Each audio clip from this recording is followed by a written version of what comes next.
मैं Suresh Kumar Aruna classes YouTube channel की तरफ से आप सभी का स्वागत करता हूं। चलिए दोस्तों, आज शुरू करते हैं अपना एक टॉपिक टेंस के बारे में। टेंस साथियों बहुत ही सिंपल टॉपिक है और इंग्लिश पढ़ने के लिए, इंग्लिश बोलने के लिए ऐसा माना जाता है कि कहीं ना कहीं हमको टेंस आना जरूरी है। तो टेंस को बिल्कुल आसान भाषा में और आसान तरीके से इसे समझने का प्रयास करेंगे दोस्तों। टेंस यानी समय या काल। जिस काल में या जिस समय जो वाक्य हो रहा है उस वाक्य को अंग्रेजी में कैसे बोलना, उसको हम कहते हैं टेंस।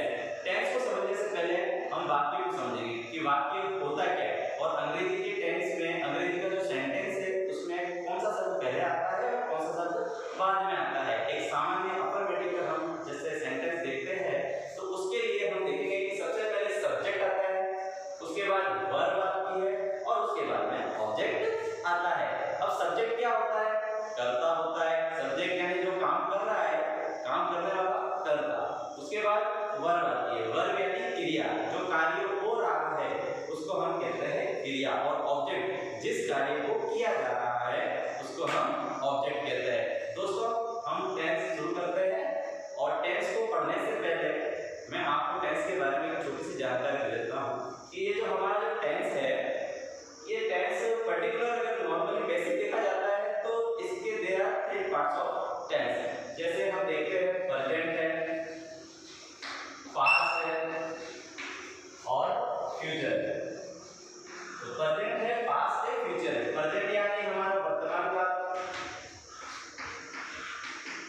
पास्ट यानी भूतकाल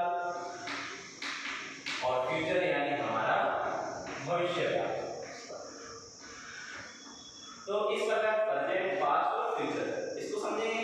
प्रेजेंट यानी जो भी वर्तमान में जो हो रहा है वो प्रेजेंट टेंस में आ जाता है और पास्ट टेंस यानी कि जो कार्य हो चुका है, यानी कि जो कार्य अब हो गया है अभी वर्तमान से, उसको हम पास्ट टेंस में लेते हैं और फ्यूचर टेंस जो अभी आगे होगा उसको हम फ्यूचर टेंस में लेते हैं। इन तीनों के भी 4 भेद है। वो 4 भेद को हम सामान्य यहाँ में लिखकर आपको समझाता हूँ, एक बार देखेंगे। सबसे पहले हम इनके 4 भेदों के बारे में सामान्य जानकारी लेते हैं कि वो 4 भेद होते क्या है। तो 4 भेद इनके जो है, सबसे पहला होता है सिंपल, जिसको हम इंडेफिनिट बोलते हैं। उसके बाद में होता है कंटिन्यूअस, कंटिन्यूअस के बाद में होता है परफेक्ट और परफेक्ट के बाद में होता है परफेक्ट कंटिन्यूअस। सिंपल होता है, कंटिन्यूअस होता है, परफेक्ट होता है और परफेक्ट कंटिन्यूअस। ऐसे प्रत्येक के अंदर प्रेजेंट में, पास्ट में, फ्यूचर में प्रत्येक के 4 पार्ट्स होते हैं। सिंपल, कंटिन्यूअस, परफेक्ट और परफेक्ट कंटिन्यूअस। सिंपल यानी वे वाक्य जो साधारण है। कंटिन्यूअस जिसके अंदर कार्य हो रहा है। आप देखेंगे जब हम कंटिन्यूअस पढ़ेंगे तो उसके वाक्य के अंदर में हिंदी के अंदर रहा शब्द आ रहा है। और फिर देखते हैं परफेक्ट। परफेक्ट का मतलब किसी कार्य का पूर्ण रूप से हो जाना, जिसके अंदर हम चुका जैसे शब्द लगाते हैं, जैसे ये काम हो चुका है, वह खेल चुका है, वह नाच चुका है। उसके बाद हम देखते हैं जो चौथा जो टाइप है वो है परफेक्ट कंटिन्यूअस। अब इसमें भी रहा लगता है, लेकिन रहा के साथ में समय दिया हुआ होता है दोस्तों। अब यहाँ हम देखते हैं कि प्रत्येक टेंस के जो पार्ट है उनमें 4 इतने भेद दिए हुए, सिंपल है, कंटिन्यूअस है, परफेक्ट है, परफेक्ट कंटिन्यूअस है। अगर हम वाक्यों की रचना के अनुसार देखते हैं, ये मैं आपको एक सामान्य इसका रूप बता रहा हूँ। यदि हम वाक्य की रचना के अनुसार यदि हम टेंस को समझते हैं, देखते हैं, तो सबसे पहले हम देखेंगे कि वाक्य रचना के अनुसार जो है इसके जो पार्ट्स है वो 4 पार्ट्स होते हैं। पहला जो होता है वो होता है अफर्मेटिव, अफर्मेटिव होता है। उसके बाद हम देखते हैं नेगेटिव होता है। उसके बाद में देखते हैं इंटरोगेटिव होता है। उसके बाद में देखते हैं तो हम इंटरोगेटिव नेगेटिव। तो इस प्रकार के वाक्य रचना के अनुसार से इसके 4 पार्ट होते हैं। पहला अफर्मेटिव यानी इसको हम सकारात्मक वाक्य कहते हैं, साधारण वाक्य कहते हैं।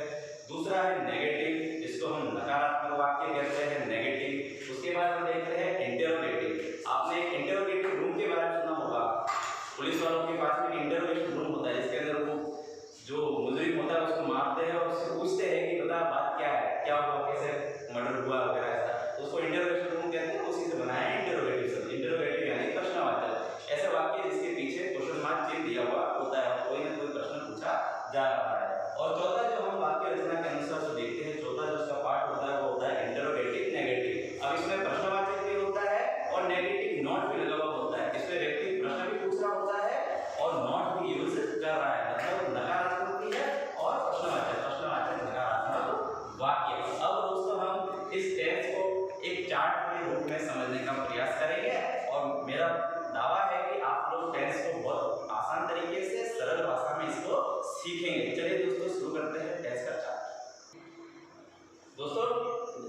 टेंस के बारे में पढ़ रहे हैं।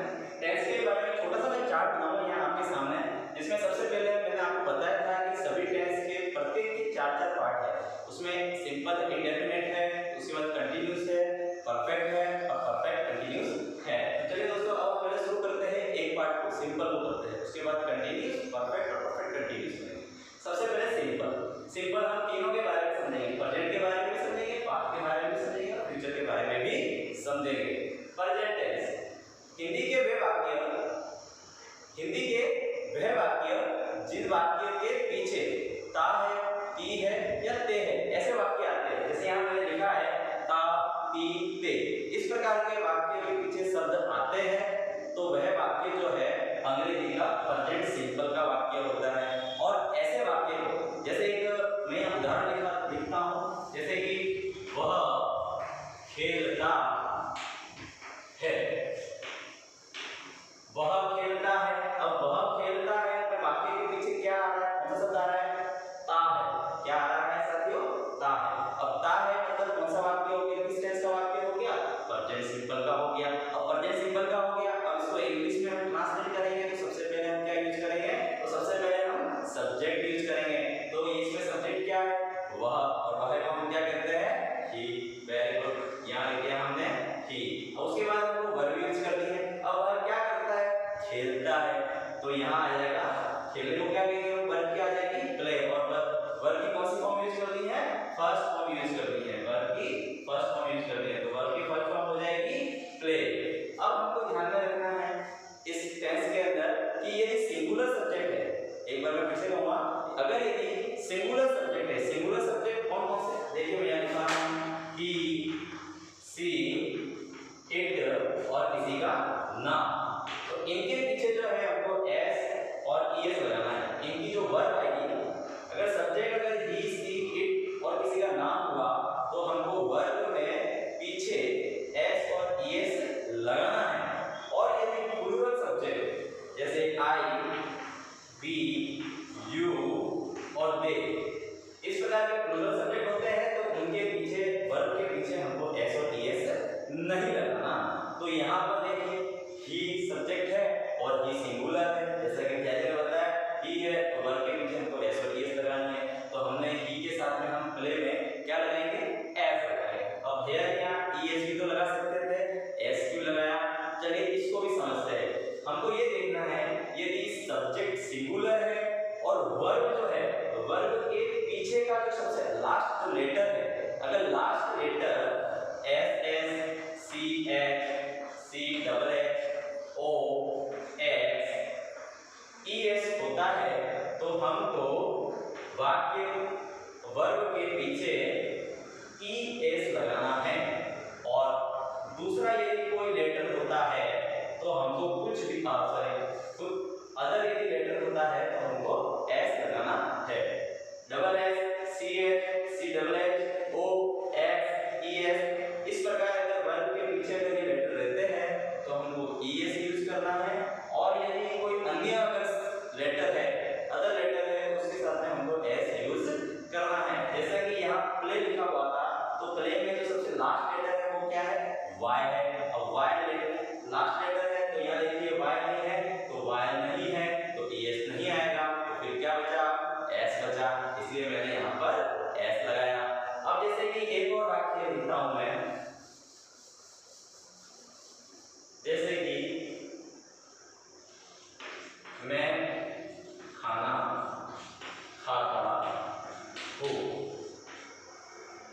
अब मैं खाना खाता हूं, अब इसमें हम देखेंगे वाक्य के अंत में पहचान करेंगे कि वाक्य कौन से टेंस का है। तो यहाँ क्या लिखा हुआ है, ता है, ती है, ते है लिखा हुआ है, तो ये वाक्य किस टेंस का हुआ, प्रेजेंट सिंपल का हुआ।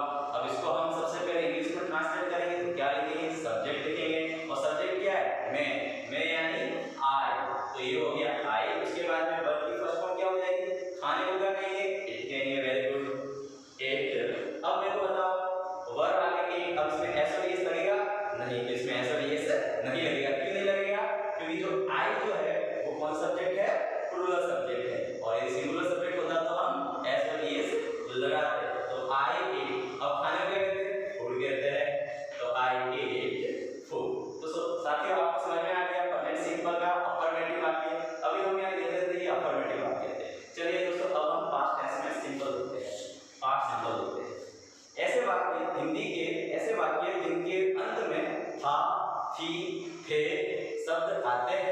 वह वाक्य जो है वो पास्ट सिंपल टेंस होता है। जैसे कि एक मैं वाक्य लिखता हूँ, वह गया था, वह गया। कभी कभी हम शब्द को अधूरा बोलते हैं, हम बोलते हैं कि उसने खाना खाया, वह घर गया, पीछे हम था नहीं लगा पाते, है ना। तो हमको ध्यान में रखना है, जैसे वह गया, तो वह गया मतलब कि वह गया था, तो वह गया था। अब ये कौन सा टेंस हो गया? अब भैया जी ये तो था है, मतलब ये तो पास्ट टेंस हो गया। अब पास्ट टेंस कौन सा है? तो सिंपल है। कैसे? पहचान यहाँ लिखी है, अगर वाक्य के अंत में था है, थी है, थे है, तो वह कौन सा वाक्य हो जाएगा? पास्ट सिंपल का हो जाएगा। अब पास्ट सिंपल के वाक्य को इंग्लिश में कैसे ट्रांसलेट करेंगे? तो सबसे पहले हम सब्जेक्ट लिखेंगे। सब्जेक्ट क्या है हमारा? सब्जेक्ट है ही। अब गया यानी कि जाना। अब जाने को हम इंग्लिश में जो वर्ब है इसको क्या कहेंगे? गो कहेंगे। लेकिन यहाँ गो तो लिख नहीं सकते। क्यों नहीं लिख सकते? क्योंकि वर्ब की कौन सी फॉर्म यूज करनी है? सेकंड फॉर्म यूज करनी है। तो सेकंड फॉर्म हमारी क्या हो जाएगी? गो, वेंट, गॉन। तो वेंट हो जाएगी सेकंड फॉर्म। तो ही वेंट, तो ये हो गया वह गया था, ही वेंट। अब जैसे कि राधा नाची थी। अब राधा नाची थी मतलब वाक्य के अंत में था, थी, थे शब्द आ रहे हैं। अब राधा नाची थी, ये कौन सा वाक्य हो गया? पास्ट सिंपल का हो गया। इसको ट्रांसलेट करेंगे तो सबसे पहले क्या लगाएंगे? सबसे पहले हम सब्जेक्ट लगाएंगे। सब्जेक्ट क्या है? राधा, तो ये हो गया राधा। अब राधा के बाद में क्या है? नाचने वाला कहते हैं, डांस कहते हैं। चलिए मैंने डांस लिख दिया, लेकिन वर्ब की कौन सी फॉर्म यूज करनी है? सेकंड फॉर्म यूज करनी है। तो डांस की सेकंड फॉर्म क्या हो जाएगी? डांस की हो जाएगी। पीछे ईडी जो है वो लग जाएगा, DANCE, तो राधा डांस। तो यहाँ तक साथियों आपको समझ में आ गया। चलिए अब हम फ्यूचर सिंपल को पढ़ते हैं। फ्यूचर सिंपल में भी सामान्य अफर्मेटिव हम देखेंगे। तो यहाँ वाक्य के अंत में, हिंदी के वे वाक्य जिनके अंत में गा, गी, गे ये शब्द आते हैं, तो वह कौन सा टेंस होता है? वह फ्यूचर सिंपल टेंस होता है। जैसे कि मैं एक वह जाएगा, वह जाएगा। अब इस वाक्य के अंत में क्या शब्द है? गा, गा, गी, गे ये शब्द आते हैं तो फ्यूचर सिंपल होता है। तो वह जाएगा मतलब ये भविष्य में होगा, ये फ्यूचर सिंपल टेंस है। सबसे पहले हम क्या लिखेंगे? सब्जेक्ट लिखेंगे। सब्जेक्ट क्या है? ही, वह को हम ही कहते हैं। अब यहाँ पर तो कंफ्यूज हो जाएंगे, शेयर की जरूरत भी है, लेकिन कंफ्यूज होने की बात नहीं है। अब शेयर किसके साथ आएगा और विल किसके साथ आएगा ये भी मैं आपको बताता हूँ। तो आई और वी के साथ में हमको शेयर यूज करना है। एक बार फिर से कहूँगा, आई और वी के साथ में हमको शेयर यूज करना है।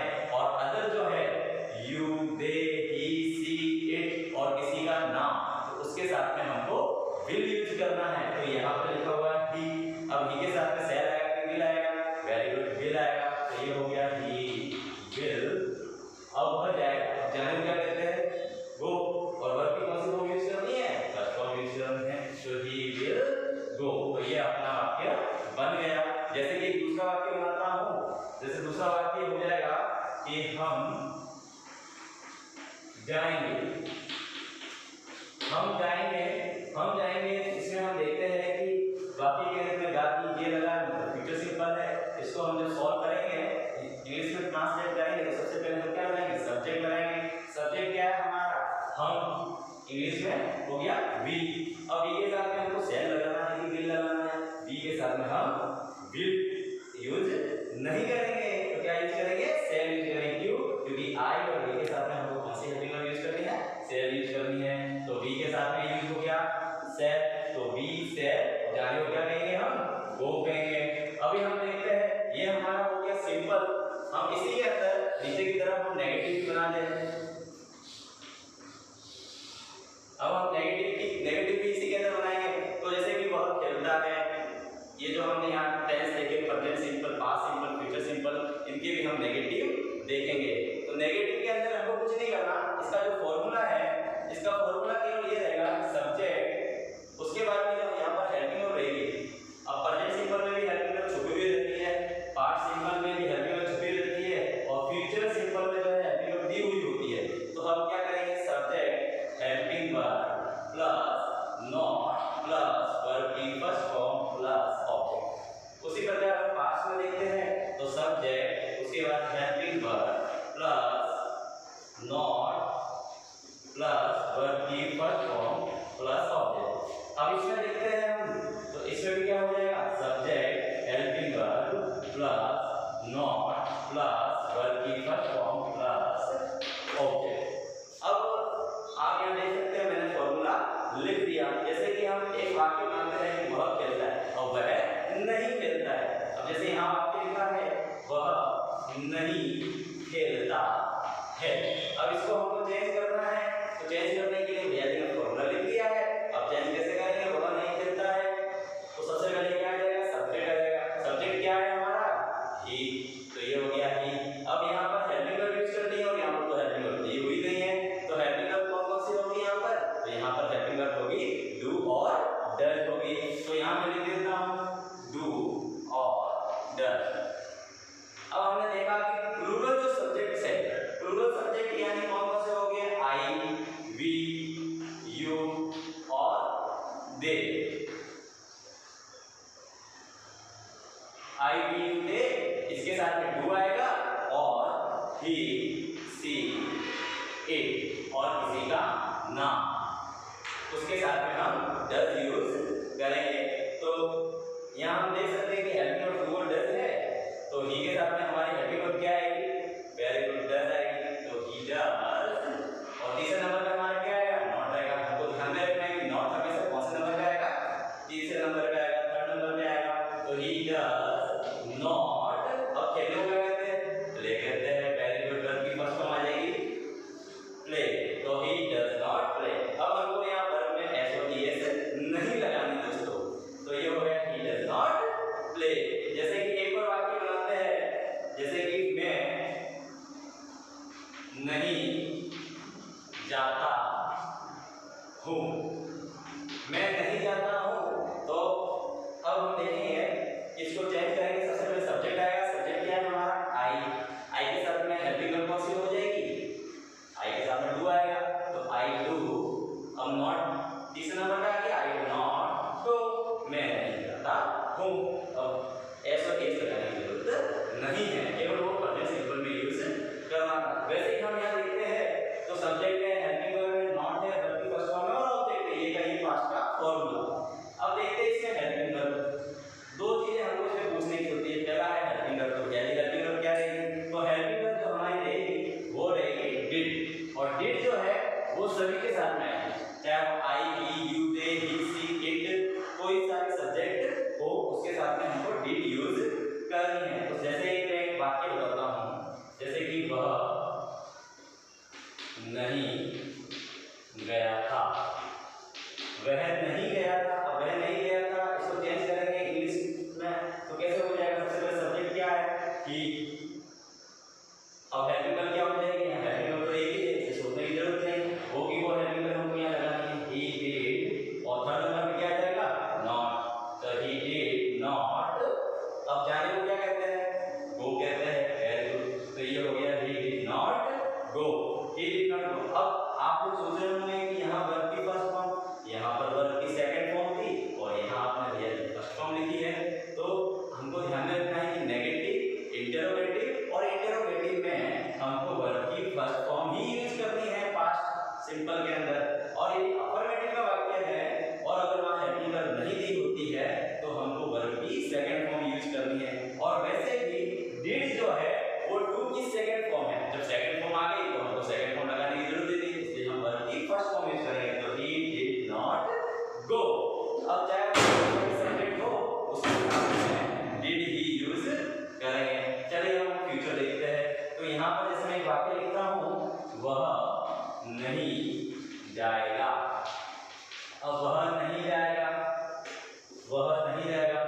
अब सबसे पहले अकॉर्डिंग टू फॉर्मूला हम सबसे पहले क्या रखेंगे, सब्जेक्ट रखेंगे। सब्जेक्ट क्या है हमारा, सब्जेक्ट है ही, और ही के साथ में हमारी हेल्पिंग वर्ब क्या आ जाएगी, ही के साथ में हमारी हेल्पिंग वर्ब आ जाएगी विल आ जाएगी। जैसे मैंने बताया था आई, वी के साथ में शैल आता है और बाकी के साथ में विल आता है, तो ही विल। और थर्ड नंबर पे हम क्या रखेंगे, नॉट रखेंगे, तो ही विल नॉट, और जाने को क्या कहते हैं, वो कहते हैं, तो वर्ब की फर्स्ट फॉर्म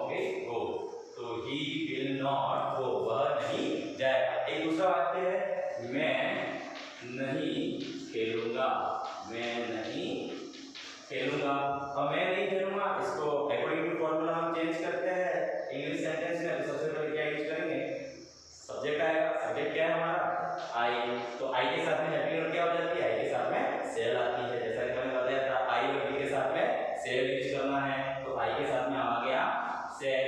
और थर्ड नंबर पे हम किसको रखते हैं, नॉट को रखते हैं, तो आई सेल नॉट, और खेल हो गया ये प्ले, तो ये हो गया आई सेल नॉट प्ले। अब दोस्तों हमने टेंस में देखा, हमने सिंपल को, अभी सिंपल चल रहा है हमारा, अभी कंटिन्यूअस परफेक्ट और परफेक्ट कंटिन्यूअस नहीं आया। ये मैं आपको वाक्य रचना के अनुसार टेंस समझाने का प्रयास कर रहा हूँ। अभी हमने सिंपल के अंदर अफर्मेटिव वाक्य देखा, उसके बाद नेगेटिव देखा, अब हम देखेंगे इंटरोगेटिव और इंटरोगेटिव नेगेटिव, उसके बाद हम कंटिन्यूअस लेंगे। चलिए दोस्तों अभी हमने टेंस पढ़ रहे थे, उसमें हम सिंपल में चल रहे हैं, प्रेजेंट सिंपल, पास्ट सिंपल और फ्यूचर सिंपल। उसमें हमने अफर्मेटिव कर लिया है, नेगेटिव कर लिया है, अब इंटरोगेटिव और इंटरोगेटिव नेगेटिव वाक्य रचना के अनुसार बाकी रह गए। सबसे पहले प्रेजेंट सिंपल के अंदर हम देखते हैं इंटरोगेटिव यानी प्रश्नवाचक। तो प्रश्नवाचक में जैसे वाक्य क्या होगा, तो वाक्य इस प्रकार से पूछा जाएगा कि क्या वह खेलता है, क्या वह खेलता है, इस प्रकार का वाक्य और पीछे क्वेश्चन मार्क, क्या वह खेलता है। ऐसे वाक्य को हम जब इंग्लिश में ट्रांसलेट करेंगे तो उसका एक फॉर्मूला भी होना चाहिए। तो भैया जी फॉर्मूला क्या है, चलिए मैं फॉर्मूला बताता हूं। तो सबसे पहले हम यूज करेंगे, यहां ऊपर लिखा देता हूं मैं, सबसे पहले हम सब्जेक्ट में हेल्पिंग वर्ब यूज करेंगे। हेल्पिंग वर्ब आपको ध्यान में है, हेल्पिंग वर्ब हम कौन सी यूज करते हैं, डू और डज यूज कर रहे हैं। हेल्पिंग वर्ब ले ली, उसके बाद में हम सब्जेक्ट लेंगे, और सब्जेक्ट के बाद में हमारी जो वर्ब है और वर्ब की फर्स्ट फॉर्म लेनी है, और उसके बाद में हम ऑब्जेक्ट लेंगे। तो एक बार फिर से हम सुनेंगे, सबसे पहले हेल्पिंग वर्ब लेंगे, उसके बाद सब्जेक्ट आएगा, उसके बाद वर्ब आएगा, और उसके बाद में ऑब्जेक्ट आएगा, और उसके बाद में हमको क्वेश्चन मार्क चिन्ह भी लगाना है। चलिए दोस्तों अब इस वाक्य को भी हम ट्रांसलेट करते हैं। वाक्य के अंत में था है यानी कि प्रेजेंट सिंपल का वाक्य है। वाक्य क्या है, क्या वह खेलता है, मतलब प्रश्नवाचक है यानी कि इंटरोगेटिव है। तो ऐसे वाक्य को हम जब इंग्लिश में ट्रांसलेट करेंगे तो फॉर्मूला क्या है, ये रहा हमारा अकॉर्डिंग टू फॉर्मूला, हम इसको सॉल्व करेंगे। सबसे पहले हेल्पिंग वर्ब यूज करेंगे। हेल्पिंग वर्ब कौन सी आएगी, तो कैसे पता चलेगा, यह हमें सब्जेक्ट से पता चलेगा, और सब्जेक्ट क्या है हमारा, ही, और ही के लिए हम कौन सी हेल्पिंग वर्ब यूज करते हैं, ही के लिए हम डज हेल्पिंग वर्ब यूज करते हैं। सबसे पहले आगे हेल्पिंग वर्ब डज, तो यहाँ लिखा मैंने डज।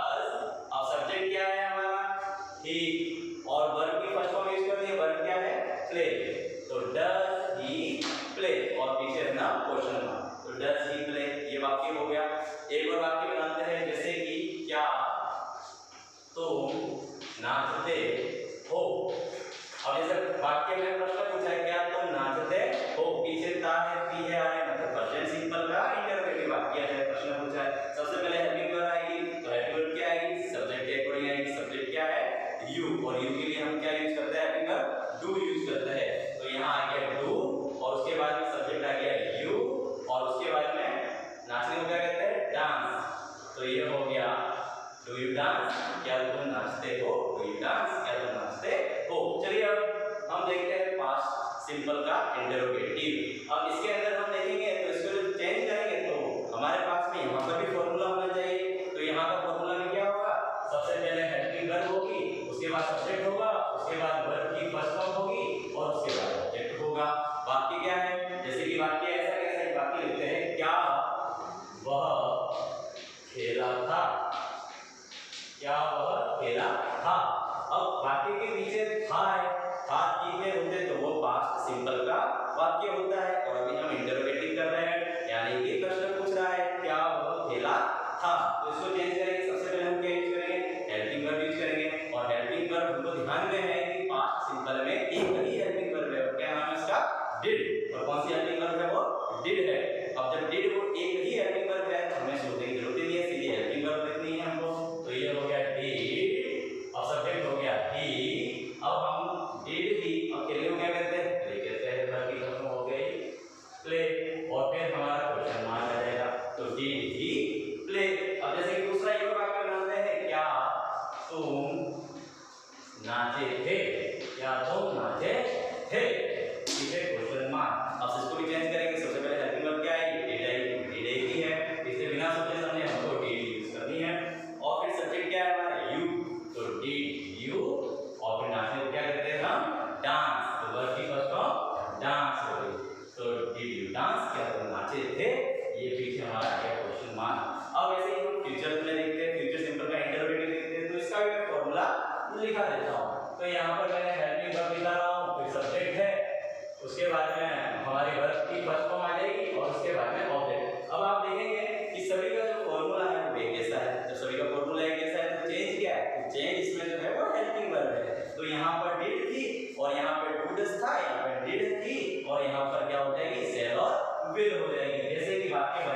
क्या तुम नाचोगे, क्या तुम नाचोगे, और पीछे क्वेश्चन मार्क, क्या तुम नाचोगे। तो हेल्पिंग वर्ब यहाँ पर क्या आ जाएगी, हेल्पिंग वर्ब सब्जेक्ट के हिसाब से आएगी, सब्जेक्ट है यू और यू के साथ में कौन सी हेल्पिंग वर्ब आती है, विल आती है। Very good. तो विल हम यूज करेंगे सबसे पहले, विल, और तुमको इंग्लिश में क्या कहते हैं, सब्जेक्ट है यू, तो विल यू, और नाचो क्या कहेंगे, डांस, और फिर से क्वेश्चन मार्क, तो विल यू डांस। क्या मैं, अगला वाक्य लिखता हूं, क्या मैं घर जाऊंगा, क्या मैं घर जाऊंगा, और पीछे क्वेश्चन मार्क, क्या मैं घर जाऊंगा। अब इसमें हम कौन सी हेल्पिंग वर्ब यूज करेंगे, अब सब्जेक्ट है आई, तो हेल्पिंग वर्ब यूज करेंगे सेल, तो यहां हो जाएगा सेल आई। अब जाने को कहते गो कहते हैं, वर्ब की फर्स्ट फॉर्म, तो सेल आई गो टू होम, और फिर पीछे क्वेश्चन, तो सेल आई गो टू होम, क्या मैं घर जाऊंगा। तो इस प्रकार का हम देखते हैं दोस्तों, तो इंटरोगेटिव हमने प्रेजेंट सिंपल का भी कर लिया, पास्ट सिंपल का भी कर लिया, फ्यूचर सिंपल का भी कर लिया। अब हम देखते हैं इंटरोगेटिव, प्रेजेंट सिंपल का इंटरोगेटिव नेगेटिव, प्रश्नवाचक भी है और नकारात्मक भी है। ऐसे वाक्यों का फॉर्मूला होता है, हेल्पिंग वर्ब सबसे पहले आ जाती है, उसके बाद सब्जेक्ट आ जाता है, उसके बाद में नॉट आ जाता है, उसके बाद में वर्ब की फर्स्ट फॉर्म आ जाती है, और उसके बाद में ऑब्जेक्ट। ये का ये फॉर्मूला सभी के अंदर रहेगा। तो यहाँ पर भी ये का ये फॉर्मूला रहेगा, हेल्पिंग वर्ब रहेगी, उसके बाद में सब्जेक्ट रहेगा, उसके बाद में नॉट रहेगा, उसके बाद में वर्ब की फर्स्ट फॉर्म और ऑब्जेक्ट। यहाँ पर भी ये का ये वाक्य helping verb subject not plus verb की फर्स्ट फॉर्म प्लस ऑब्जेक्ट, और पीछे हमको क्वेश्चन मार्क लगाना है, ये ध्यान रखना है, क्योंकि इंटरोगेटिव नेगेटिव ये भी प्रश्नवाचक नकारात्मक वाक्य है। अब इसमें वाक्य बनेगा, जैसे कि ऐसा कोई वाक्य ले लेते हैं, क्या वह नहीं खेलता, अब क्या वह नहीं खेलता, क्या वह नहीं खेलता है। अब देखो इसमें प्रश्न भी पूछा है और नहीं का शब्द का भी प्रयोग हुआ है, तो नकारात्मक भी है, प्रश्न भी है और नकारात्मक भी है, यानी कि प्रश्नवाचक नकारात्मक। सबसे पहले हम क्या यूज करते हैं, हेल्पिंग वर्ब यूज करते हैं। हेल्पिंग वर्ब हमारी क्या हो जाएगी, इसमें हेल्पिंग वर्ब सब्जेक्ट के हिसाब से होगी, सब्जेक्ट क्या है, वह यानी ही, तो ही के साथ में हमारी हेल्पिंग वर्ब जो है वो क्या रहेगी, डज, तो ये हो गया डज ही। अब नॉट हमेशा तीसरे नंबर पे आता है, डज ही नॉट, और खेलने को क्या कहेंगे, प्ले, क्या वह नहीं खेलता है, डज ही नॉट प्ले। और वैसे ही हम पास्ट का देखते हैं, क्या वह नहीं खेला था, एक वाक्य लिखते हैं, क्या वह नहीं खेला था, अभी से क्वेश्चन, क्या वह नहीं खेला था। अब इसमें सब्जेक्ट ही, और यहाँ हमारे पास में एक ही हेल्पिंग वर्ब है, और वो कौन सी है, डिड, तो ये हो जाएगा डिड, तो वह यहाँ सब्जेक्ट कौन सा हो गया, ही, थर्ड नंबर पे क्या आ जाएगा, नॉट, और खेलने को क्या कहेंगे, प्ले, तो ये हो गया डिड ही नॉट प्ले, क्या वो नहीं खेला था। अब वैसे ही हम फ्यूचर के अंदर देखते हैं, फ्यूचर के अंदर वाक्य हो जाएगा, क्या वह नहीं खेलेगा, क्या वह नहीं खेलेगा, क्या वह नहीं खेलेगा। सबसे पहले हम क्या यूज करेंगे, हेल्पिंग वर्ब यूज करेंगे। हेल्पिंग वर्ब कौन सी होगी, सब्जेक्ट के हिसाब से होगी, सब्जेक्ट क्या है हमारा, ही, और ही के साथ में हेल्पिंग वर्ब कौन सी आती है, विल आती है। सबसे पहले हेल्पिंग वर्ब क्या यूज करेंगे, विल, तो ये हो जाएगा विल, सब्जेक्ट आ जाएगा ही, और थर्ड नंबर पे क्या आ जाएगा, नॉट, तो ये हो गया विल ही नॉट, और खेलने को क्या कहेंगे, प्ले, तो ये हो जाएगा विल ही नॉट प्ले, और पीछे question mark, will he not play. अब हमने देखा प्रेजेंट और पास्ट और फ्यूचर में वाक्य रचना के अनुसार हमने अफर्मेटिव देखा सबसे पहले, उसके बाद में हमने नेगेटिव देखा, उसके बाद में हमने इंटरोगेटिव देखा, उसके बाद में हमने इंटरोगेटिव नेगेटिव देखा। अब साथियों आपको समझ में आ गया होगा। अब हम जब आगे पढ़ेंगे कंटीन्यूअस और परफेक्ट कंटीन्यूअस में, तो उनमें मैं आपको वाक्य रचना जो है सिंपल और साधारण तरीके से समझाने का प्रयास करूंगा। चलिए अब हम कंटीन्यूअस लेते हैं। अभी हमने देखा सिंपल, हमने जो था present simple, past simple, future simple, ये पूरा कर लिया। अब हम देखते हैं कंटीन्यूअस। कंटीन्यूअस यानी कि वाक्य है, वाक्य जिसके पीछे हिंदी में रहा शब्द लगा हुआ होता है, वह कंटीन्यूअस होता है। वही कंटीन्यूअस हम प्रेजेंट में यूज करते हैं, पास्ट में यूज करते हैं और फ्यूचर में यूज करते हैं। अब जैसे प्रेजेंट की बात करें तो वाक्य के अंत में रहा है, रही है, ऐसे वाक्य आते हैं वाक्य के पीछे अंत में। और पास्ट की हम बात करें तो रहा था, रही थी। और वही बात हम अगर फ्यूचर की करते हैं तो रहा, होगा, रही, होगी। अंतर कुछ नहीं है, केवल रहा है यानी कि वर्तमान में काम हो रहा है, इसलिए प्रेजेंट कंटीन्यूअस। रहा था, रही थी यानी कि भूतकाल में वो कार्य हो रहा था, इसलिए पास्ट कंटीन्यूअस। और रहा होगा, रही होगी यानी कि भविष्य के अंदर कार्य हो रहा होगा, इसलिए फ्यूचर कंटीन्यूअस। चलिए अब हम शुरू करते हैं। तो सबसे पहले मैं हेल्पिंग वर्ब बता देता हूं आपको और उनका फॉर्मूला बता देता हूं। तो यहां हम फॉर्मूला देखते हैं तो फॉर्मूला बहुत ही सिंपल है। सबसे पहले सब्जेक्ट आता है, उसके बाद में हेल्पिंग वर्ब आती है, उसके बाद में वर्ब की फर्स्ट फॉर्म प्लस आईएनजी और उसके बाद में ऑब्जेक्ट आता है। ये वही फॉर्मूला इसके अंदर भी रहेगा, subject helping verb verb first form ING plus object, subject plus helping verb plus verb की first form ING plus object. अब देखिए तीनों के अंदर एक ही फॉर्मूला है, परंतु इसमें चेंज क्या है? इसमें चेंज जो है वो केवल हेल्पिंग वर्ब है। तो यहाँ पर जो हेल्पिंग वर्ब है वो है इज, एम और आर। आपको दिख रहा होगा सर, इज, एम, आर। अब सिंगुलर जो सब्जेक्ट है ही, सी, इट और किसी का नाम, जैसे ही, सी, इट और किसी का नाम, इनके लिए हम इज यूज करते हैं। एम जो है वो केवल आई के लिए आता है और आर जो है वो वी, यू और दे के लिए आता है। वी, यू, दे के लिए आर आ गया, एम जो है वो आई के लिए आ गया, ही, सी, इट और किसी का नाम जो है वो आ गया इज के साथ।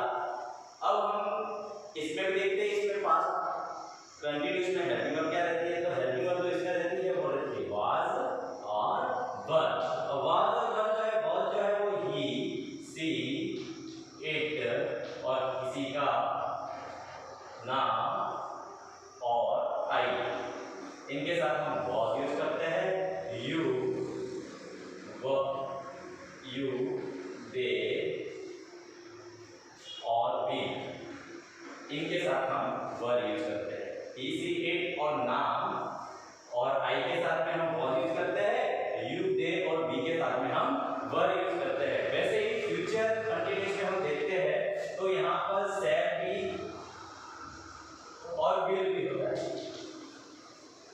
अब शैल भी जो है वो आपको ध्यान में आई और वी के साथ में और अदर के साथ में विल भी आ जाएगा। चलिए अब हम वाक्य बनाते हैं, समझ में आ जाएगा। जैसे कि वह घर जा रहा है, और वाक्य के अंत में रहा है यानी कि ये कौन सा टेंस हो गया? प्रेजेंट कंटीन्यूअस हो गया। तो इसको चेंज करेंगे, सबसे पहले क्या लिखेंगे हम? सब्जेक्ट लिखेंगे। सब्जेक्ट क्या है? ही। अब हेल्पिंग वर्ब क्या आएगी? तो हेल्पिंग वर्ब यहाँ पर इज लिखी हुई है, तो ही के साथ में हम क्या यूज करेंगे? इज यूज करेंगे। तो ही इज, और वर्ब की फर्स्ट फॉर्म लगेगी, वर्ब क्या है? जाना, तो ये हो जाएगा ही इज, और वो तो लिख दिया, वो में हमको आईएनजी यूज करना है, तो ये हो जाएगा going, he is going to. अभी वो कहाँ जा रहा है? घर जा रहा है, तो he is going to home. अब जैसे दूसरा वाक्य हम बनाते हैं, तुम नाच, चलिए तुम खेल रहे हैं, तुम खेल रहे हो। अब रहा है, रही है, रहे आता है तो प्रेजेंट कंटीन्यूअस होता है। तुम खेल रहे हो, सब्जेक्ट क्या हो गया? यू, और यू के साथ में हेल्पिंग वर्ब क्या आ जाती है? आर। तो यू आर, और खेलने का कहते हैं हम प्ले कहते हैं, वर्ब की फर्स्ट फॉर्म होगी प्ले, और इसमें हमको आईएनजी जोड़ना है, तो ये हो गया प्लेइंग। तो तुम खेल रहे हो, यू आर प्लेइंग। फिर हम देखते हैं पास्ट के अंदर, तो ऐसा कैसा वाक्य बनाते हैं? वह घर जा रहा था, वह घर जा रहा था यानी कि पास्ट कंटीन्यूअस। तो सबसे पहले हम इसमें क्या यूज करेंगे? सब्जेक्ट। सब्जेक्ट क्या है? ही के साथ में हेल्पिंग वर्ब वाज, तो ही वाज। अब जाने को क्या कहते हैं? गो, और वर्ब की फर्स्ट आईएनजी लगेगा वर्ब की फर्स्ट में, तो he was going to home. तो ये हो गया, वह घर जा रहा था, he was going to home. फिर हम देखते हैं एक और वाक्य देख लेते हैं, ऐसा कैसा? तुम खेल रहे थे, तुम खेल रहे थे, तुम खेल रहे थे में क्या हो जाएगा, सबसे पहले सब्जेक्ट आएगा, सब्जेक्ट क्या है यू, उसके बाद में यू के साथ में हेल्पिंग क्या आती है वर, तो ये हो गया यू वर, और खेल को क्या कहते हैं प्ले, और प्ले में क्या आ जाएगा वर्ब की फर्स्ट फॉर्म में आईएनजी, तो ये हो गया यू वर प्लेइंग, तुम खेल रहे थे। वैसे ही हम देखते हैं फ्यूचर कंटिन्यूअस में, तो वाक्य बन जाएगा ऐसे कि वह घर जा रहा होगा, वह घर जा रहा होगा, और वह घर जा रहा होगा, सबसे पहले हम क्या रखेंगे सब्जेक्ट रखेंगे, सब्जेक्ट क्या है ही, और ही के साथ में हम कौन सी हेल्पिंग वर्ब यूज करते हैं, शैल भी यूज करते हैं या विल भी यूज करते हैं, विल भी यूज करते हैं, वेरी गुड, तो he will B plus he will B, अभी क्या कर रहा होगा वो जा रहा होगा, तो वर्ब की फर्स्ट फॉर्म क्या है, जानो क्या कहेंगे गो, और गो में हमको क्या लगाना है वर्ब की फर्स्ट फॉर्म में आईएनजी, तो गोइंग, तो he will be going to, अभी कहां जा रहा होगा वो घर पर, he will be going to home, वह घर जा रहा होगा। वैसे ही हम एक और वाक्य ले लेते हैं, तुम खेल रहे होंगे, तुम खेल रहे होंगे, अब इसको हम चेंज करेंगे, सबसे पहले क्या आएगा सब्जेक्ट आएगा, सब्जेक्ट क्या है यू, अब यू के साथ में हेल्पिंग वर्ब क्या आएगी, यू के साथ में विल आएगी, जो अब हम देखते हैं यहाँ पर भी विल आया था, यहाँ पर भी विल आया था, चलिए हम ऐसा करते हैं, ये जो सब्जेक्ट है इस सब्जेक्ट को चेंज कर देते हैं, चलिए इस सब्जेक्ट की जगह हम लिख लेते हैं हम लिख लेते हैं हम खेल रहे होंगे, अब सब्जेक्ट क्या हो गया, अब सब्जेक्ट हो गया बी, और बी के साथ में हम बी लगाएंगे नहीं, क्योंकि बी के साथ में क्या आता है शैल भी आएगा, तो बी शैल बी, और खेलने को क्या कहेंगे प्ले, तो वर्ब की फर्स्ट फॉर्म हो गई प्ले, और इसमें हमको क्या यूज करना है आईएनजी यूज करना है प्ले, तो बी शैल बी प्ले, तो इस प्रकार हमारा प्रेजेंट कंटीन्यूअस और पास्ट कंटीन्यूअस और हमारा फ्यूचर कंटीन्यूअस टेंस पूरा हुआ। अब वाक्य की रचना से आप भी इन वाक्य को नेगेटिव, इंटरोगेटिव और इंटरोगेटिव नेगेटिव बना सकते हैं, जैसा कि हमने सिंपल के अंदर बनाया था। अब हम देखते हैं परफेक्ट, परफेक्ट यानी कि जो काम हो चुका है, मतलब कि चुका शब्द इसके अंदर आया, वह टेंस कौन सा हो गया परफेक्ट हो गया, तो परफेक्ट में चुका आ गया। अब प्रेजेंट परफेक्ट में क्या आएगा, तो प्रेजेंट परफेक्ट में आएगा चुका है, पास्ट परफेक्ट में क्या आएगा, तो पास्ट परफेक्ट में चुका था आएगा, तो फ्यूचर परफेक्ट में क्या आएगा, तो फ्यूचर परफेक्ट में चुका होगा। अरे भैया ये सब में चुका चुका है, हाँ चुका है, इसलिए परफेक्ट टेंस है, चाहे वो प्रेजेंट परफेक्ट हो, पास्ट परफेक्ट हो, फ्यूचर परफेक्ट हो, इसलिए हमको चुका है प्रेजेंट परफेक्ट, चुका था पास्ट परफेक्ट, और चुका होगा तो फ्यूचर परफेक्ट। चलिए अब हम फॉर्मूला बनाते हैं, तो सबसे पहले फॉर्मूला बनाएंगे, सबसे पहले हम रखेंगे सब्जेक्ट, सब्जेक्ट के बाद हम रखेंगे हेल्पिंग वर्ब, हेल्पिंग वर्ब के बाद रखेंगे हम वर्ब, और वर्ब की हमको यहाँ पर कौन सी फॉर्म यूज करनी है, थर्ड फॉर्म यूज करनी है, और फिर हम रखेंगे ऑब्जेक्ट। अब ये का ये फॉर्मूला तीनों के अंदर चलेगा, तो यहाँ पर भी हम लिखते हैं सब्जेक्ट हेल्पिंग वर्ब, वर्ब की थर्ड फॉर्म प्लस ऑब्जेक्ट, तो यहाँ पर भी हो गया subject plus helping verb plus verb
है, वह घर जा चुका है। अब यहाँ चुका है तो चुका है तो यहाँ पर भी है, तो ये कौन सा टेंस हो गया, ये हो गया प्रेजेंट परफेक्ट हो गया। तो अब इसको हम चेंज करेंगे, सबसे पहले क्या करेंगे, सबसे पहले सब्जेक्ट लिखेंगे। सब्जेक्ट क्या है, वह को क्या कहते हैं, ही। अब ही के साथ में हेल्पिंग वर्ब क्या आएगी, हेल्पिंग वर्ब हैज आएगी ही के साथ में, तो ये हो गया ही हैज। अब जाना, वर्ब की थर्ड फॉर्म यूज करनी है, वर्ब क्या है, गो, और गो की थर्ड फॉर्म क्या हो गई, गो एंड गॉन, तो ये हो गया ही हैज गॉन, वह जा चुका है, कहां जा चुका है, घर पर, तो he has gone to home. अब जैसे कि वाक्य बन जाता था कि मैं खेल चुका हूं, मैं खेल चुका हूं। अब मैं खेल चुका हूं, सबसे पहले सब्जेक्ट क्या आएगा, आई आएगा, तो ये हो गया आई के साथ में हेल्पिंग वर्ब क्या आएगी, हैव आएगी, तो ये हो गया आई हैव। और खेलने को क्या कहते हैं, प्ले, और प्ले की कौन सी फॉर्म यूज करनी है, थर्ड फॉर्म, वर्ब की थर्ड फॉर्म यूज करनी है, तो ये हो जाएगा प्ले, तो ये हो गया I have played, I have played, तो ये हमारा प्रेजेंट परफेक्ट पूरा हो गया। अब हम लेते हैं पास्ट परफेक्ट वाक्य, यहां जैसे वाक्य ले लेते हैं, वह घर जा चुका था, तो वह घर जा चुका था।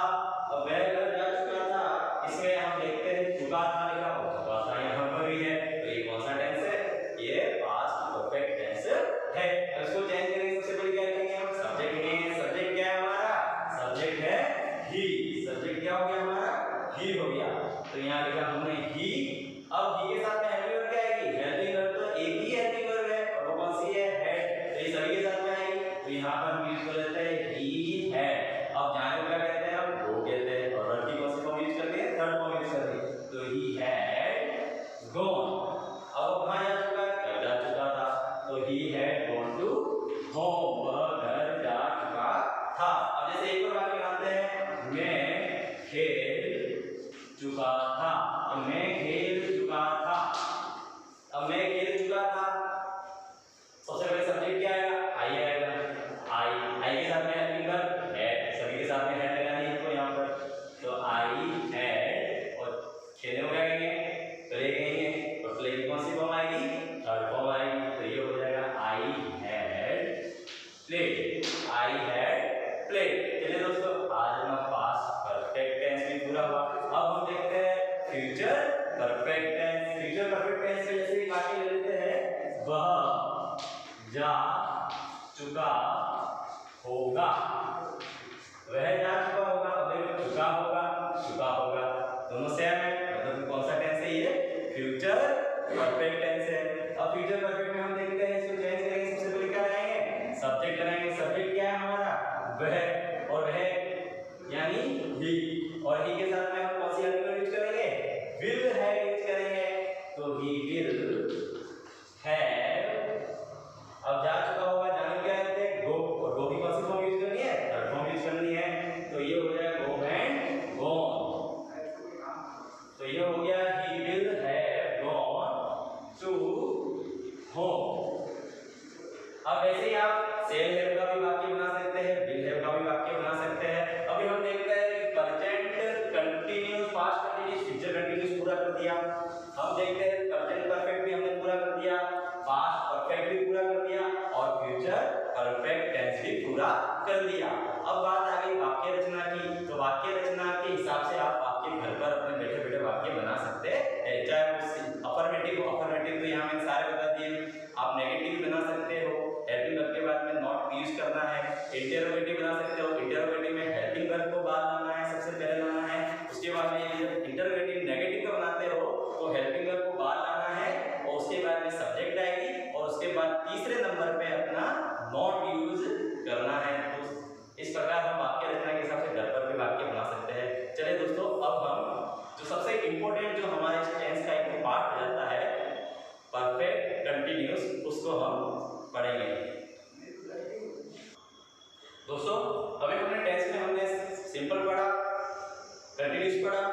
किसी भी वाक्य के अंत में आपने देखा होगा ऐसा वाक्य कि वह 2002 से घर बना रहा है, वह 2 घंटे से नाच रहा था, वह 3 बजे तक खेल रहा होगा। समय दिया हुआ होता है और उसमें रहा शब्द भी लगा हुआ होता है। तो ऐसे जो वाक्य होते हैं उनको हम अंग्रेजी में क्या कहते हैं? परफेक्ट कंटीन्यूअस कहते हैं। सबसे पहले हम प्रेजेंट परफेक्ट कंटीन्यूअस को समझेंगे। तो वाक्य के अंत में रहा है, रही है, रहे हो और उसके साथ में समय दिया हुआ हो तो वह टेंस कौन सा होगा? प्रेजेंट परफेक्ट कंटीन्यूअस होगा। चलिए इससे पहले हम एक फॉर्मूला, छोटा सा फॉर्मूला बनाते हैं और फिर इसको समझेंगे। तो हमारा फॉर्मूला, सामान्य फॉर्मूला ये रहेगा कि सबसे पहले आएगी सब्जेक्ट, उसके बाद में आएगी हेल्पिंग वर्ब, उसके बाद में आएगी हमारी जो वर्ब है, वर्ब की first form ING plus since और फॉर। अब है ये सिंस और फॉर क्या है?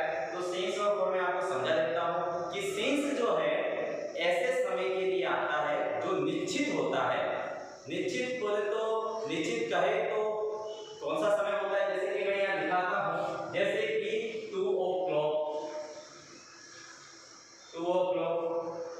2003। इस प्रकार हम देखते हैं 2 o'clock 2003, ये मतलब फिक्स टाइम है। जैसे हम जनवरी लिख सकते हैं, जनवरी 18 जनवरी 12 o'clock 2003, ये है सिंस। तो यानी निश्चित, इनके लिए हम सिंस यूज करेंगे। अब फॉर जो है इसके लिए यूज होता है, वो भी देख लेते हैं। अब फॉर जो है वो अनिश्चित समय के लिए होता है। जैसे कि 2 घंटे से नाच रहा है, अब वो कौन से 2 घंटे? कोई फिक्स 2 घंटे नहीं है। जैसे यहाँ लिख लेते हैं हम 2 आवर, जैसे कि हम देखते हैं 2 महीने से तो 2 मंथ्स। अभी कितना समय है? 2 महीने हैं। 2 महीने कौन से? जनवरी फरवरी, ऐसा नहीं। तो 2 मंथ्स, 2 ईयर। इस प्रकार के जो वाक्य होते हैं, इस प्रकार के जो समय दिए हुए होते हैं वाक्य के अंदर, उससे पहले हम फॉर यूज करते हैं, सिंस और फॉर यूज करते हैं। सिंस जो है वो निश्चित समय के लिए आता है, जैसे 2 o'clock 2003, 18 जनवरी। उसके बाद फॉर जो है कैसे समय के लिए आता है? अनिश्चित, जैसे 2 आवर 2 घंटे से, 2 मंथ्स 2 महीने से, 2 ईयर 2 सालों से। अब फिक्स समय नहीं है। सिंस और फॉर आपको समझ में आ गया। अब यहाँ पर हम हेल्पिंग वर्ब कौन सी यूज करेंगे? तो हेल्पिंग वर्ब हम वही यूज करेंगे जो हमारी प्रेजेंट परफेक्ट में हेल्पिंग वर्ब थी, हैज और हैव, और उसके साथ में हमको क्या लगाना है? बीन लगाना है। Very good. तो यहाँ मैं लिख देता हूँ हेल्पिंग वर्ब हैज बीन और हैविंग। हैज बीन किसके साथ आएगा? ही, शी, इट और सिंगुलर सब्जेक्ट है, मैंने आपको लिखा दिया था पहले, उसके लिए आएगा। हैविंग जो है, हैविंग ये आई, वी, यू, दे जो प्लूरल सब्जेक्ट है उनके लिए हम हैविंग यूज करेंगे। जैसे कि मैं सामान्य एक वाक्य बनाता हूँ, जैसे कि वह 2 बजे से पढ़ रहा है। वह 2 बजे से पढ़ रहा है। अब देखिए रहा है कंटीन्यूअस टेंस है, पर पता कैसे चलेगा कि ये परफेक्ट कंटीन्यूअस है? तो परफेक्ट कंटीन्यूअस कैसे पता चलेगा? क्योंकि इसके साथ में क्या दिया हुआ है? टाइम भी दिया हुआ है, 2 बजे से पढ़ रहा है। तो ऐसे वाक्य को बनाने के लिए सबसे पहले क्या यूज करेंगे? सबसे पहले हम सब्जेक्ट यूज करेंगे, और सब्जेक्ट क्या है हमारा? ही। सब्जेक्ट हो गया ही, और ही के साथ में हम हेल्पिंग वर्ब क्या यूज करेंगे? ही के साथ हम हैज बीन यूज करेंगे। तो ये हो गया ही हैज बीन। अभी वो क्या कर रहा है? पढ़ रहा है। He has been reading. हम यहाँ पर अध्ययन अगर यहाँ लिखा हुआ होता पढ़ने की जगह तो हम यहाँ पर स्टडिंग भी लिख सकते थे, परंतु यहाँ पर पढ़ना लिखा है तो हम यहाँ पर रीड ही यूज करेंगे। तो ही हैज रीड। अब हमको वर्ब के अंदर आईएनजी भी लगाना है, तो ये हो गया ही हैज बीन रीडिंग। अब कितने बजे से पढ़ रहा है? 2 बजे से पढ़ रहा है। 2 घंटे से नहीं, 2 बजे से पढ़ रहा है, मतलब कि फिक्स टाइम है। तो फिक्स टाइम के लिए हम क्या यूज करते हैं? सिंस यूज करते हैं। तो यहाँ लिखेंगे सिंस और फिर उसके बाद में 2 o'clock। समझ में आ गया दोस्तों? तो he has been reading since 2 o'clock। Clock. अगर मैं यहाँ लिख देता 2 बजे की जगह, यहाँ अगर मैं 2 बजे की जगह 2 घंटे लिखता, वह 2 घंटे से पढ़ रहा है, और वह 2 घंटे से पढ़ रहा है, तो अब हम यहाँ सिंस यूज करते नहीं यूज करते, तो हम क्या यूज करते और यूज करते। क्यों? क्योंकि 2 घंटे से एक अनिश्चित समय है, तो ये हो जाता for 2 hours, for 2 hours। तो he has been reading for 2 hours। इस प्रकार हम नेगेटिव भी बना सकते हैं, इंटरोगेटिव बना सकते हैं और इंटरोगेटिव नेगेटिव बना सकते हैं। अब हम देखते हैं पास्ट परफेक्ट कंटिन्यूअस। तो इस वाक्य के अंत में रहा, था, रही, थी, रहे थे आते हैं और साथ में समय दिया हुआ होता है।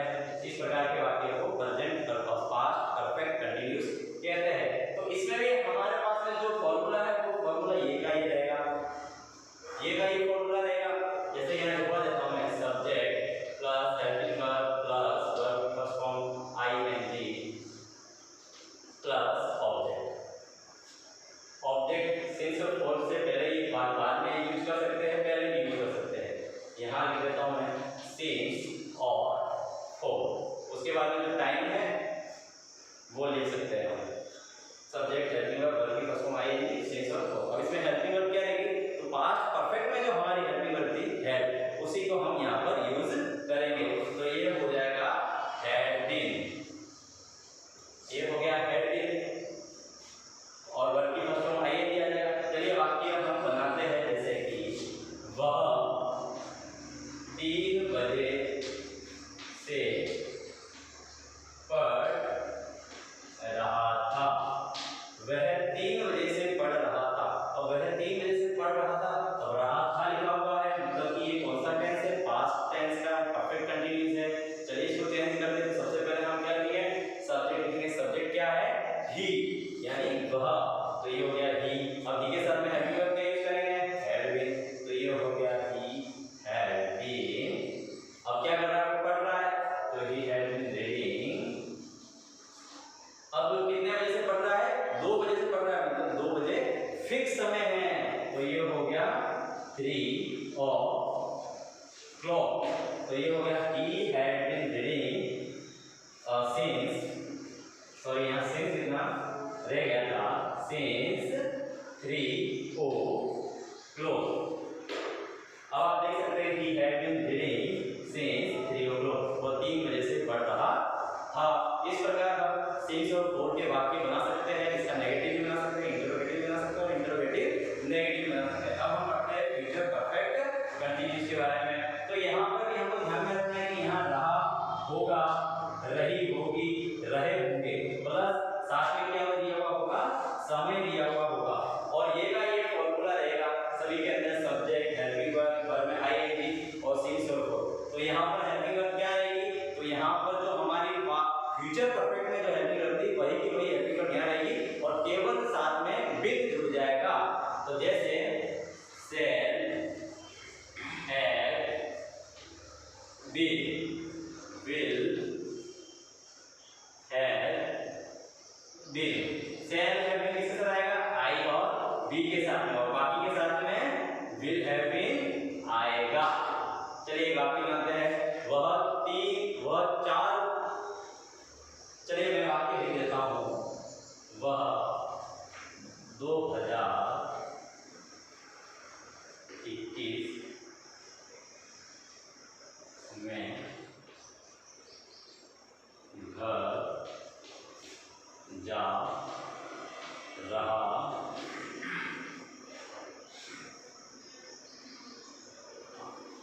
वाक्य थोड़ा सही से मानते हैं। अब हम जैसे कि वह 4 बजे से खेल रहा होगा, चलिए वाक्य ये लिख देते हैं।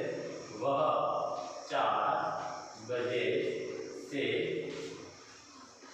खेल रहा होगा। तो इसको चेंज करेंगे। सबसे पहले हम क्या करेंगे? सब्जेक्ट में, वो सब्जेक्ट क्या है हमारा? सब्जेक्ट में वह, यानी ही। अब ही के साथ में हम कौन सी हेल्पिंग वर्ब यूज करेंगे? ही के साथ हम यहाँ पर कौन सी हेल्पिंग वर्ब यूज करेंगे? विल हैव बीन यूज करेंगे। तो ये हो गया he will have बीन, अभी क्या कर रहा होगा वो, खेल रहा होगा यानी प्लेइंग। और कितने बजे से, 4 बजे से। 4 बजे यानी यहाँ पर फिक्स समय दिया हुआ है, तो फिक्स समय के लिए क्या आएगा, सिंस आएगा। तो यहाँ हो गया सिंस 4 o'clock। तो दोस्तों आपने देखा कि हमने परफेक्ट कंटीन्यूअस जो है वो प्रेजेंट के अंदर परफेक्ट कंटीन्यूअस किया, पास्ट में परफेक्ट कंटीन्यूअस आपको समझाया और फ्यूचर परफेक्ट कंटीन्यूअस आपको समझाया। बात रही सिंस और फॉर की, तो सिंस जो है वो निश्चित समय के लिए आता है, जैसे 2003 से 4 बजे से जनवरी फरवरी 18 तारीख से, इस प्रकार का जो फिक्स समय होता है उसके आगे सिंस आता है। और जो अनिश्चित समय होता है, कोई फिक्स नहीं होता, जैसे 2 साल से 3 साल से 4 महीने से 4 घंटे से, जो फिक्स नहीं है, ऐसे के लिए हम फॉर यूज करते हैं। और हमने यहाँ कौन कौन सी हेल्पिंग वर्ब यूज की है वो आपको समझ में आ गई। अब आप घर पर अपने नेगेटिव वाक्य बना सकते हैं, इंटरोगेटिव बना सकते हैं और इंटरोगेटिव नेगेटिव भी बना सकते हैं। दोस्तों ये हमारा जो टेंस था, टेंस का जो पूरा पाठ्यक्रम था, वो पूरा पाठ्यक्रम जो है मैंने आपको इस वीडियो के अंदर समझा दिया। अगर आपको हमारी ये वीडियो अच्छी लगी हो तो इस वीडियो को लाइक, शेयर और सब्सक्राइब करना ना भूलें। मैं सुरेश कुमार और भी इंग्लिश के ऊपर नए